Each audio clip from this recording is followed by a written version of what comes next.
Welcome, Brian, to our next episode of Who's Penny. How are you today? Yeah, I'm good. Thanks. How you going? Excellent. I'm really looking forward to having a chat today about the business. It's something I've recently been investigating and having chatted to one of your colleagues and a client use the product. I'm very excited to know a little bit more about it. So tell us a little bit about it.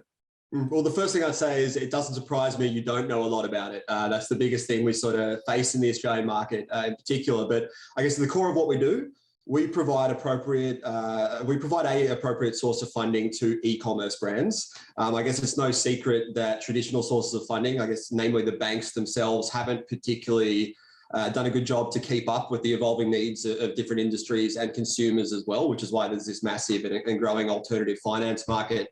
And we step in to sort of fill that void. I guess at a bigger level, we aim to be the trusted partner to e-commerce brands, not just through that appropriate funding, but through things like marketing optimization, inventory sourcing, a number of other things that they're not issues that are specific to e-commerce, but they're issues that are specifically pronounced in the e-commerce market or also traditional retailers with an e-commerce component.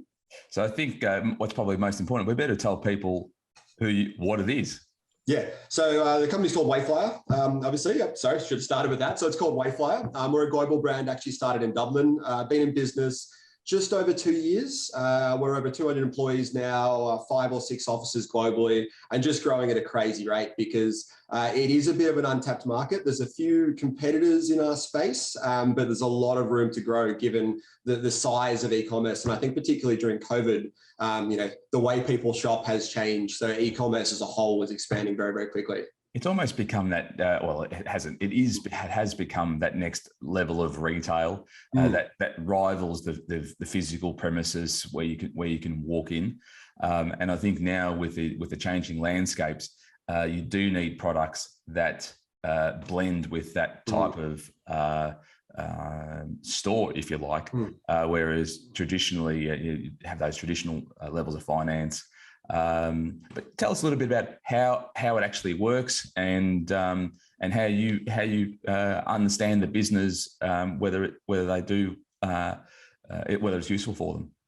Yeah, absolutely. So it's actually something called revenue-based finance, which very simply put, essentially means that the way they pay us back is a percentage of their daily sales until that is paid back. So unlike, for example, a bank loan where you have a fixed amount, but then interest payments can sort of expand over time, this has a significant downside protection built into it in the sense that if they slow down, we slow down with them. And if they speed up, obviously, they can pay it back faster and get more money faster. Now, the way we decide a business that we want to work with is actually based on the fundamentals of that business. So we're actually an analytics-based company. Our co-founder, Aiden, still owns a company called Conjura, which did essentially marketing optimization for enterprise companies through a team of data scientists. And we still have that background in the business.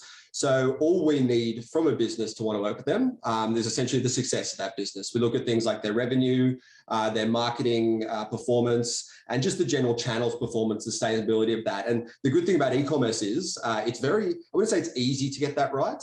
But when you do get it right, you grow very, very quickly, particularly when you do have appropriate funding behind you. So our ideal target is a strong, fast-growing, fundamentally sound e-commerce brands that really just needs that additional, capital injection to get to that next level. The good thing about e-commerce as well is there's very little overheads, and it's very spend-driven. You don't have a lot of staff. You're not paying for a factory or a storefront, or not all the time anyway. And it's very marketing spend driven. So if you have access to funding for your inventory, and then you have the money to spend on marketing, as long as the product is good, and you know what you're doing to a basic sense in that marketing area, you can grow very, very quickly. And we want to get on that bandwagon. Their success is our success, really. And so where are you seeing challenges for business in e-commerce at the moment? Is that more keeping up to speed with their ability to actually distribute to their customers? Where are you seeing some challenges?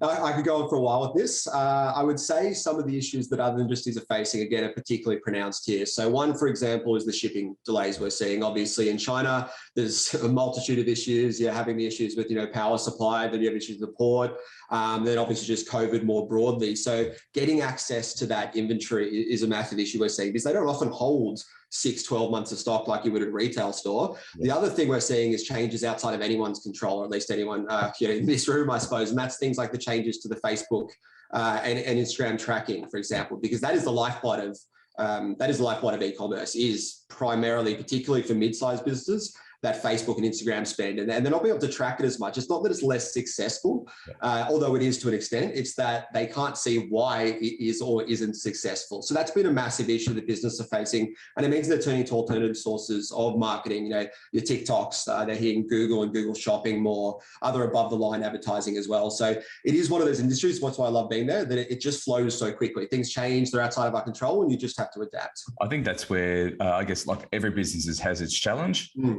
E-commerce business just has different challenges to standard businesses that might have an issue with lead generation or an issue with staff, et cetera, et cetera. So Brian, as we like to always end our episodes of Who's Spending, tell us about a useless talent that you might have. We actually discussed this one before. I wouldn't so much call it a talent, but I actually have 3 passports. I was born over in the US in Chicago, so I've got the American. That's, the gold standard possible to get. Naturalized here in Australia. My dad's English, so I've actually got that trifecta. British one's not quite as useful as it used to be, but it still makes a nice paperweight if I really need it. Very true. And what about an old trend that you'd like to come back? This one's also a little bit of left field. I would love Australia to go back to when I was, my early teens or late youth, and start winning sport again. I'm a mad rugby fan, and I'm sick of us losing. So I'd love us to do well in the next World Cup. The Ashes are coming up. I'm just excited for some Australian wins. No worries, Brian. Thanks very much for sharing all about Waveflyer today, and we're looking forward to chatting again soon. Thanks, Damien. Appreciate it. Thanks, Brian.